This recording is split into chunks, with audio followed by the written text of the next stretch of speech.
មហាសង្ក្រាន្តឆ្នាំមមីអត្តស័កពុទ្ធសករាជ2570គ្រិស្តសករាជ2026មហាសករាជ1948ជលសករាជ1388សុភមស្តុវរមង្គលាជយាតិរេព្រះពុទ្ធសករាជព្រះសាសនាអតិកន្តាកន្លងទៅហើយបាន2569ត្រឹមថ្ងៃសុក្រ15កើតខែពិសាខលុះដល់ថ្ងៃសៅរ៍1រោចខែពិសាខឆ្នាំមមីអត្តស័កតទៅចូលពុទ្ធសករាជ2570និងកណនីឆ្នាំមមីឥឡូវនេះសង្ក្រាន្តចូលមកដល់នៅក្នុងថ្ងៃអង្គារ12រោចខែចែកត្រូវនៅថ្ងៃទី14ខែមេសាគ្រិស្តសករាជ2026វេលាម៉ោង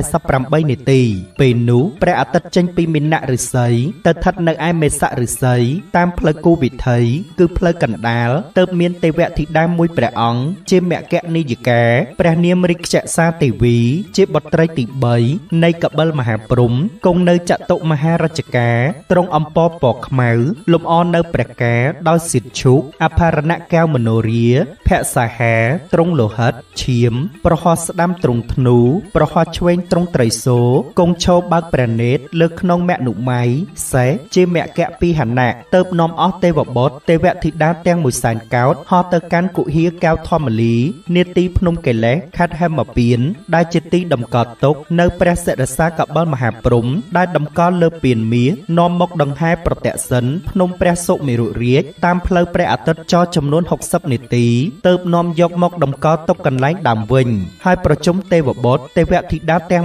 100,000កោដចូលទៅស្រង់ទឹកអនន្តមហាស្រះដែលមានទឹកហូរចេញពីបំពង់ថ្មកែវដែលជាមាត់កុសពរាជទាំង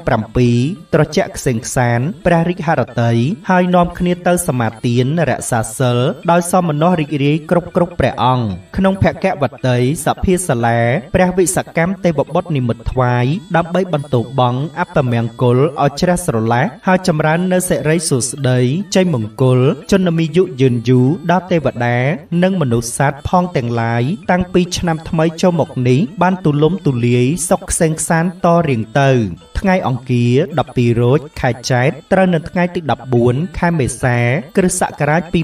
2026វេលាម៉ោង 10:48 នាទីព្រឹកជាថ្ងៃចូលឆ្នាំវរមហាសង្ក្រាន្តថ្ងៃពុធ13រោចខែចែកត្រូវនៅថ្ងៃទី15ខែមេសាគ្រិស្តសករាជ2026ជាថ្ងៃវរវណ្ណបតថ្ងៃប្រហ័ស14រោចខែចែកត្រូវនៅថ្ងៃទី16ខែមេសាគ្រិស្តសករាជ2026វេលាម៉ោង 14:40 នាទីនិង12វិនាទីជាថ្ងៃវរៈឡើងស័កគម្រប់ជាសង្ក្រាន្ត3ថ្ងៃស្រេចបរិបូរណ៍ជាសកលឆ្នាំមមីអត្តស័កមហាសករាជ1948ជលសករាជ1388តទៅនៅក្នុងឱកាសសង្ក្រាន្ត3ថ្ងៃសូមអស់ប្រជាពលរដ្ឋប្រុសស្រីផងទាំងឡាយរៀបចំពលិកាគ្រឿងសក្ការៈបូជាអុជប្រទីបជ្វាលាថ្វាយព្រះរតនត្រ័យនិងទទួលស្វាគមន៍ទេវបុត្រទេវធីតាឆ្នាំថ្មីហើយខំលះបង់អាក្រក់អន្តេរថីជាចិត្តអប្រិយជាប់ដោយគំនុំគុំគួនព្យាបាទឈ្លាននេះដែលកើតមាននៅក្នុងឆ្នាំចាស់ឲ្យជ្រះស្រឡះតាំងចិត្តប្រព្រឹត្តល្អ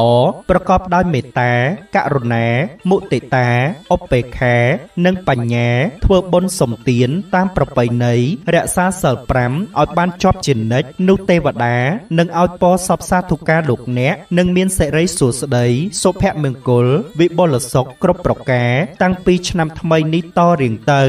រដាប់ទទួលទេវតារដាប់ទទួលទេវតាតាមទំនៀមបុរាណរៀងរហូតមកត្រូវរៀបរៀងទេវតានៅខាងមុខផ្ទះមួយសម្រាប់តាំងគ្រឿងពលិកាផ្សេងត្រូវក្រាលសម្ពត់ពណ៌ស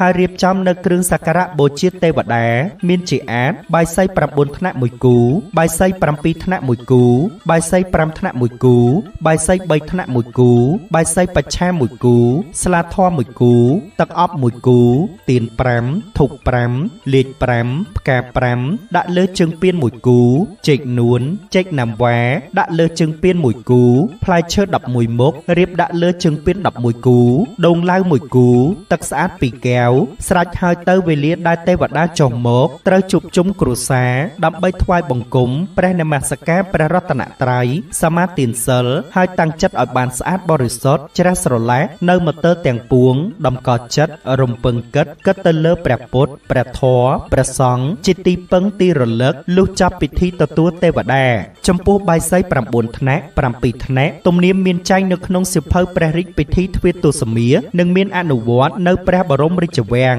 តែចំពោះប្រជារាស្ត្រគួរធ្វើត្រឹម5ថ្នាក់ចុះមកឬរៀបគ្រឿងសក្ការៈបូជាដែលមានទៀន5ធូប5ស្លាធម៌កូនចេក1គូក៏ល្មមសមគួរដែរចំពោះផ្លែឈើសម្រាប់ប្រជារាស្ត្រគួររៀបឲ្យបាន3មុខឬ5មុខក៏ជាការប្រសើរគឺរៀបទៅតាមធនធានរបស់ខ្លួននៅគ្រប់ដង្វាយទាំងអស់ត្រូវដាក់ផ្កាម្លិភួងពីលើគ្រប់ដង្វាយនៅលើជើងពាននិងលើបាយសីហើយត្រូវដោតទៀនហើយដុតបំភ្លឺ